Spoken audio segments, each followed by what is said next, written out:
populær rapist Nicolas Chicken, der er skyld i hændelser som f.eks. corona-menstruation og global opvarmning. Med en kill count på over 3 milliarder, blev i aftes dræbt af duoen Monster Hunters.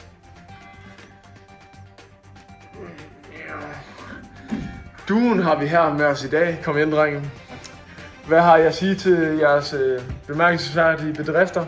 Vi gjorde det. Jamen, vi har jo ventet længe. Ja. Og det var også der dræbte. Og nu er vi i nyhederne. Det er I nemlig. Alle dem, der ikke troede på os. Det virker. Men det var os, der gjorde det. Det var ikke nogen andre. Det var kun os. Vi dræbte ham. Han er sgu død nu, og vi er celebrities once more. Igen. Nu står vi her igen.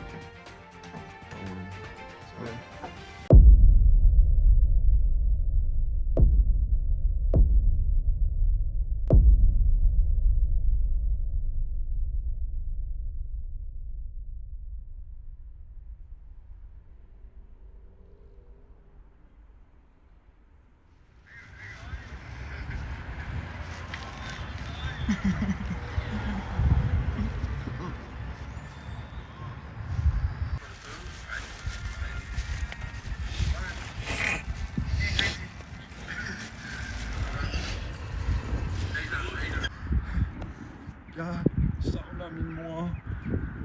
Ja. Og mit liv. Ja. Det var dagene. Ja. Jeg har ikke fået et like på Instagram. 4 dage. De har glemt os. Ja.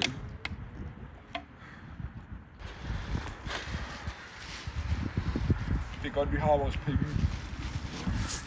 Dem har vi. Ja.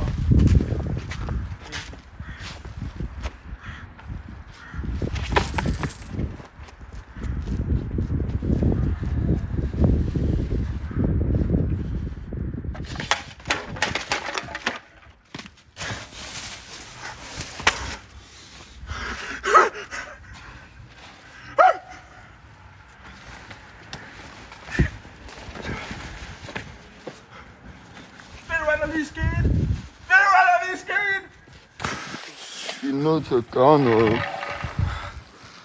Hjalte.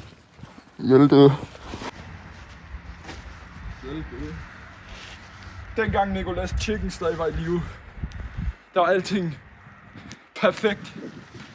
Og nu hvor han er væk, så er der ingen, der tror på os længere. Vi må gøre noget.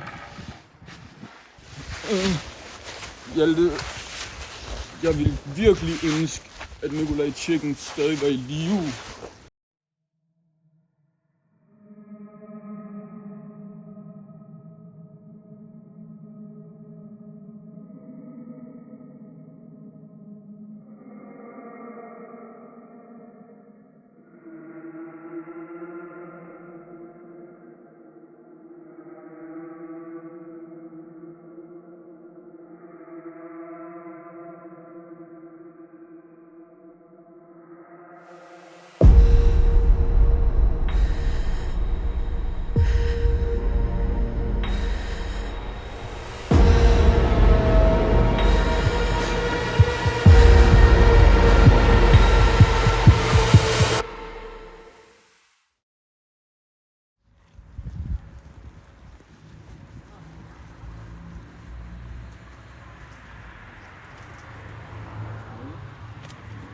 Nej, det står der.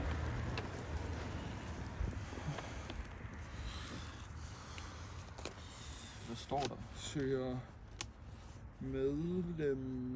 medlemmer til Nicolas Chicken Kult. Vent. Måske ved de noget om Nikolaj. Nikolaj.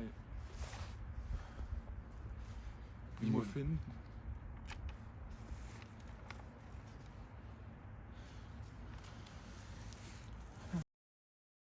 Det siges, at det er her Nicolas Chicken Kulten holder til. Og hvis vi finder den, så kan det være, at de kan hjælpe os med at genopleve ham, så vi kan genetablere vores kendthed.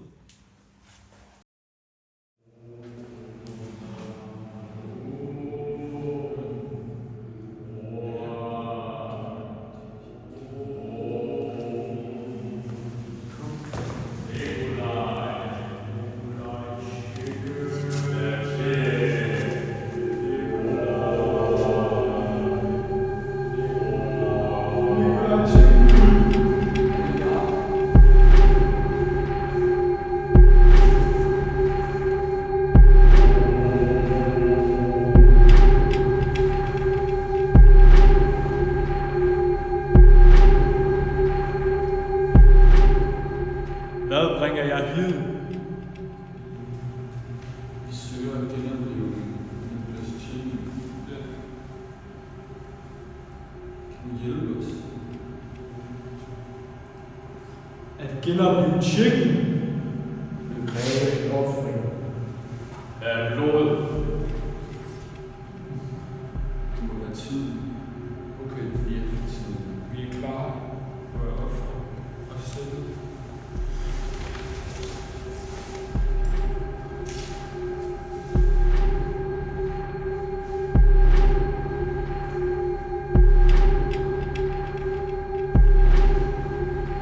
Gør det.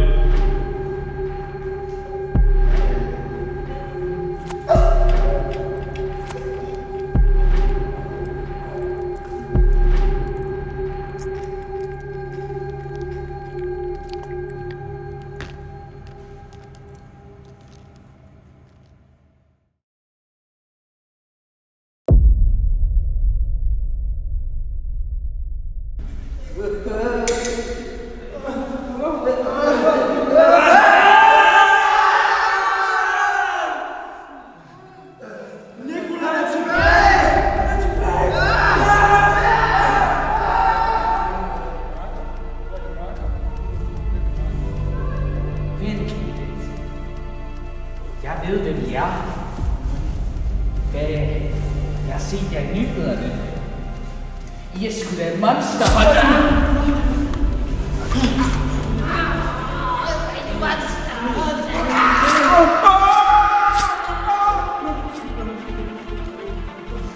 Vi bliver nødt til at løbe.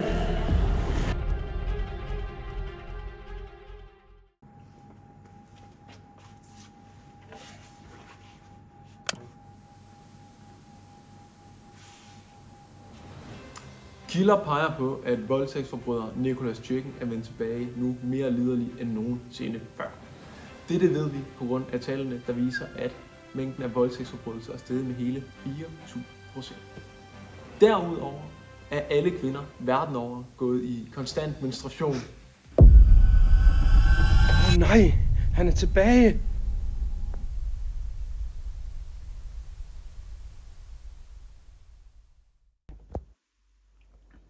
Hvordan fik I råd til jeres nye tøj?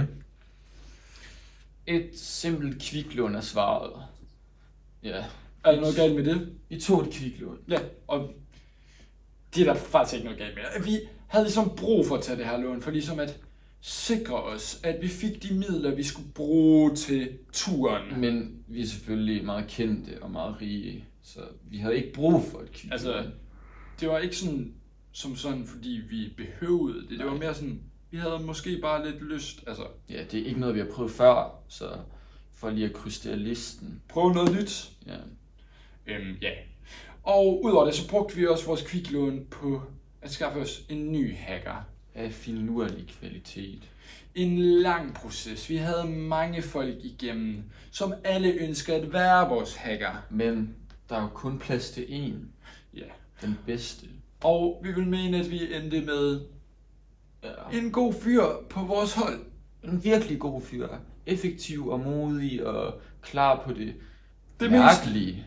Og det mærkelige. Ja. Og Han er villig til at lege med jobbet. Ja. Ligesom fortolke det. kreativitet og ja.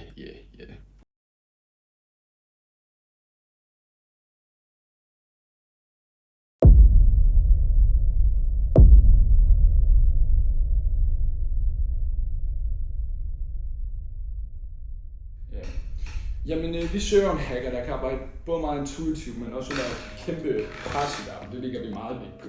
En hacker, som er meget modig og meget effektiv. Ja, nemlig fordi, at man inden for den her branche kan komme ud for en situation, som vil være ekstremt farlig.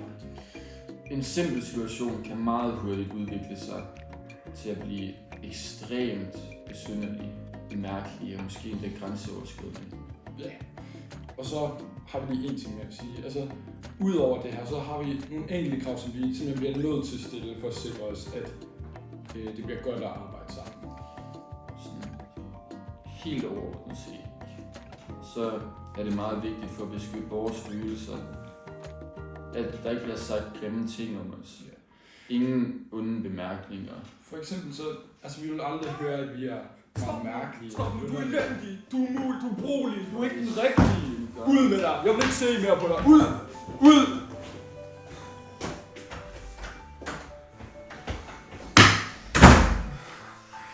Det er umuligt. Vi finder aldrig den rigtige hacker. Det er som om, han bare er væk. Der. Stop. Sæt dig. Stop med at være bare. Der er en tilbage på vores liste. Ja. Kom ind.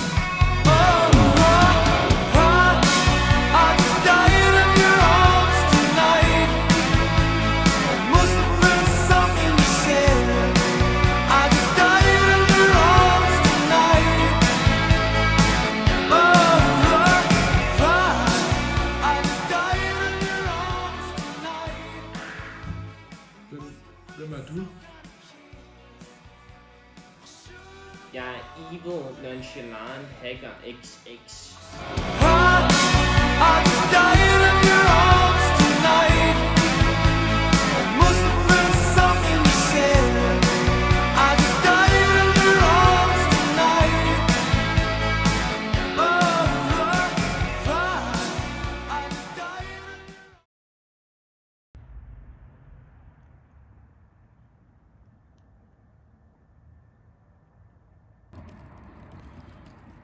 Vi er her igen. 3. gang er lykkens gang. Som man siger. Vi er her sgu. Det har været en uhyggelig tid på det sidste. En svær tid. Men Ja. det er som det skal være. Igen er der lys på skolen. Meget lys, så der er meget aktivitet. Som så vanligt er det jo tegnet på, at vi har med et monsterhabitat at gøre. Ikke usædvanligt. Så Nicolas Chicken, vi kommer efter dig. Vi ved, hvor du er. Vi ved, Hvor du bor, og vi kan godt stoppe dig, for vi er tilbage. vi har gjort det mange gange før. Med vores nye Supreme Hacker. The best of them all. Jeg er tilbage. Og vi er tilbage.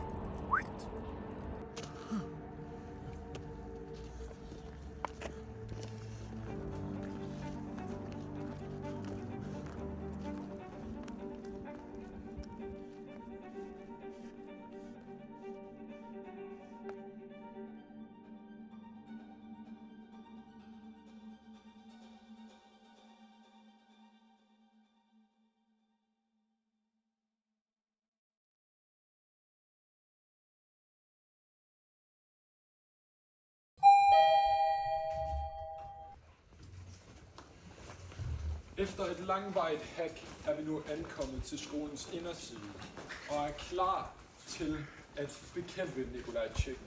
Men en god hacker kan komme langt. Det her er bevis. Så nu sidder vi her, og vi vil godt lige vise et eksempel på dygtigheden af vores nye hacker. Han har nemlig designet et helt nyt system for at tracke Nikolaj. Ja, mit nye system er lavet på et lille device. Jeg kalder den Tracker X Hacker. Kan du fortælle os lidt mere om dit nye program? Ja, den har en i6-processor, og den bruger satellitter, som der er sendt op af Elon Musk. Det ser ud til, den virker. Han er den der vej.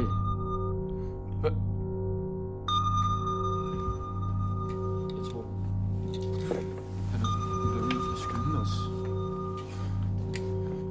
Nej, jeg vil se.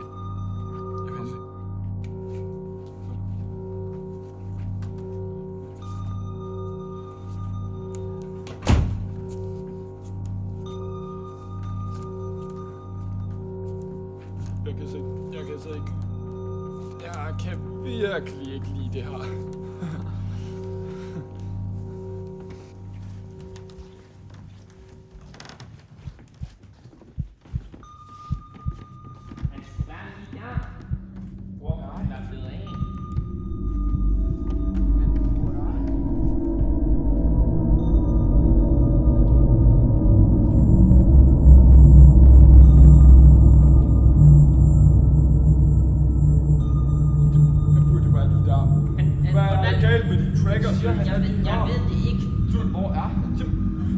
bare lige der.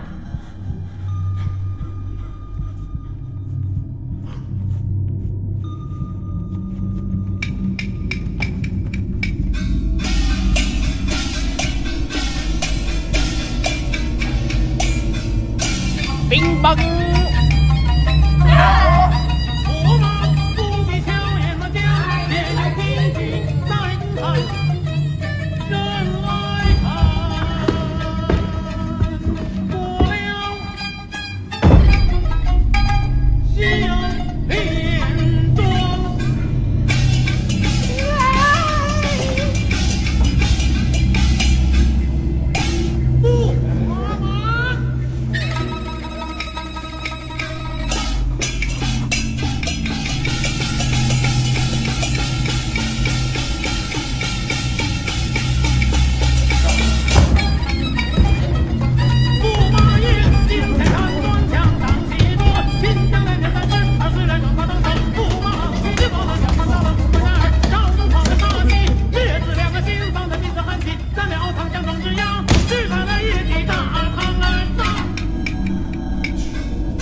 Kom lige herover. Kom lige herover. Det gør jeg ikke være bange eller noget. Det er bare sådan... Hallo. Hvad fuck skete der på din monster tracker? Jeg ved ikke. Der er fejl i din monster tracker! Vi var nær døde på grund af dig. Nej. Kan du fatte det? Kan du fatte det? Kan du fatte det? Hvorfor virker den ikke? Der må være en teknisk fejl, siden Mark Zuckerberg må have hacket ind i mainframen. I fucking mærkelige.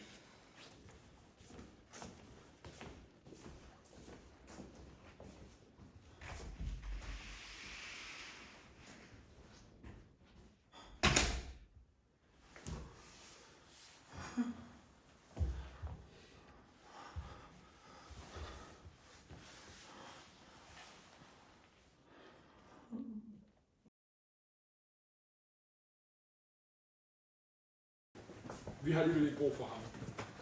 Han var alligevel en lort hacker. Og vil du hvad han sagde til os? Jeg kan ikke fatte, han sagde det. Hvorfor fuck ville han sige det? Men, altså, hvem er de der? Der burde sgu da ikke være andre her også. Det er ikke monster. Det er ikke monster, det der. Fuck er det? Hallo? Hvem er I? Hvem er I? Det er sådan lidt mærkeligt. Det er lidt sådan... Det er godt nok lidt spøjs. Det er en underlig situation. Hvem er I? Var det ikke sådan jer, der dræbte ham der fra vores kult? Jo.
Vi er i bil. Det var den crapping kult, mand. Kør. Ja. Det var bare den crapping kult, mand. Hvorfor er de efter os? Fordi vi dræbte deres ven. Okay? Kan du fatte det?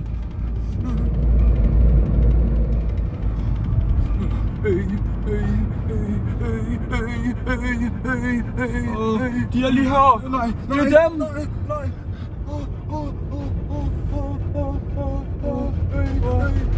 Vi skal væk. Vi skal væk.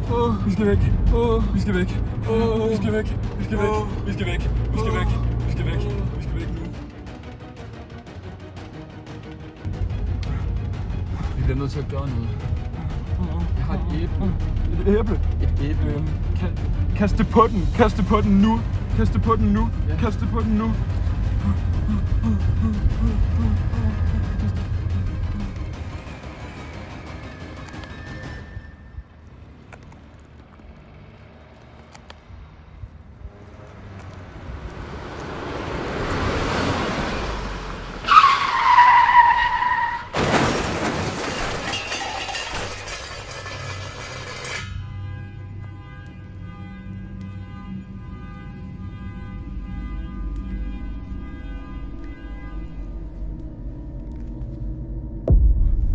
Slap de crashede. De crashede. Jeg håber virkelig, de døde. Vi slår væk. Vi slår væk. Vi må tilbage og fange Nicolas Ching. Det er nu. Det er nu, det sker. Det er nu. Det er nu, vi får Cloud igen. Nu eller aldrig. Og du ved det. Og du ved det. Plagier. Hihi. Ja. Og du ved det.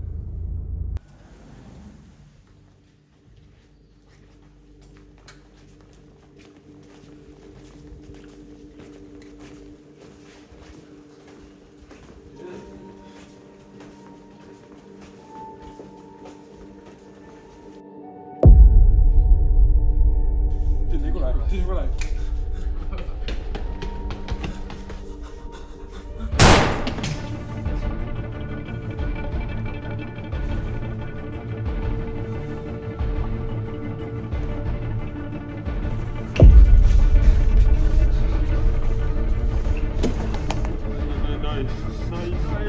Nej.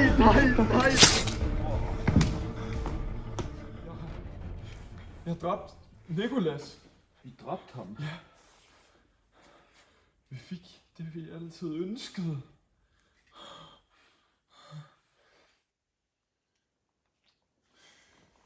Gjorde det. Det er done. Walkie-talkies er hacket, I kan kun gætte. Men en af jer vil finde mig lette. Jeg venter i mørket tålmodig at stille. Hvem er jer nu frem, og hvad vil jeg ville? Er jeg højt oppe eller dybt nede? Er der mon spor, som I kan se? Bag en dør eller skjult i skygger? Den, der kommer først, får flere rygter. Du er klar?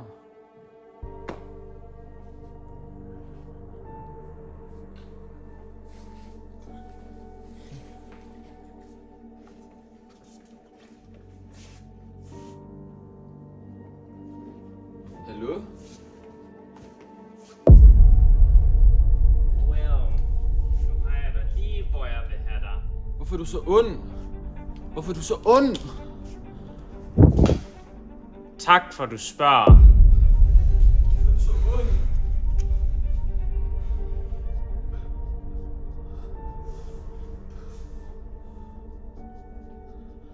Hvad? Hvad laver du? Hvad sker der? Jeg forstår det ikke.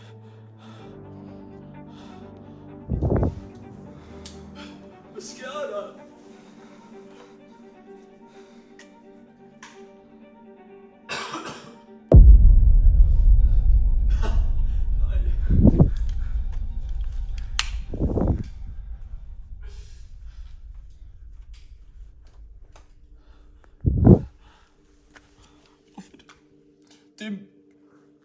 Det er hackernes far.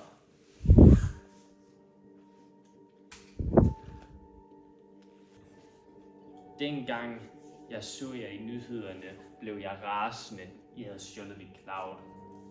Så jeg begyndte at planlægge, mens jeg så hentegn. Først ville jeg klæde mig ud som en af mine mange sønner. Så ville jeg komme tæt på jer. Rigtig tæt. Og så ville jeg dræbe jer, så jeg kunne få mit Cloud tilbage. Og ja, Det var min historie.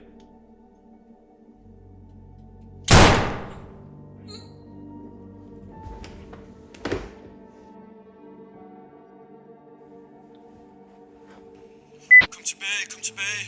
Skynd dig, kom tilbage. Nu skal du lytte, for der er noget, du skal vide. Noget, der har ventet længe i skyggerne. Skjult for øjnene. En hyldet stillhed. En hemmelighed, som få har kendt, men som nu skal afsluttes.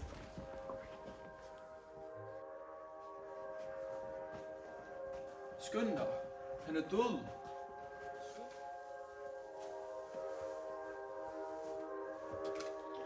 Hvad så? Hvad er der sket?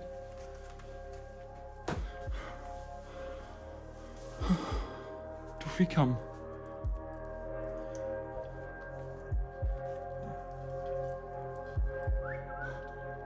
Hvad laver du? Hvorfor dræbte du Nicolas Tjekken? Hvorfor dræbte du Nikolaj? Jeg havde styr på Jeg prøvede bare at redde dig. Er der noget galt med det? Er der noget galt med det? Er der noget galt med det? Og prøve at redde en? Det var mig, der skulle dræbe ham. Jamen, du havde jo tabt. Du kan dø. Vi kan snakke om det. Vi kan godt snakke Det er for sent. Jeg rejser mig op nu. Jeg skyder, hvis du rejser dig op. Vent.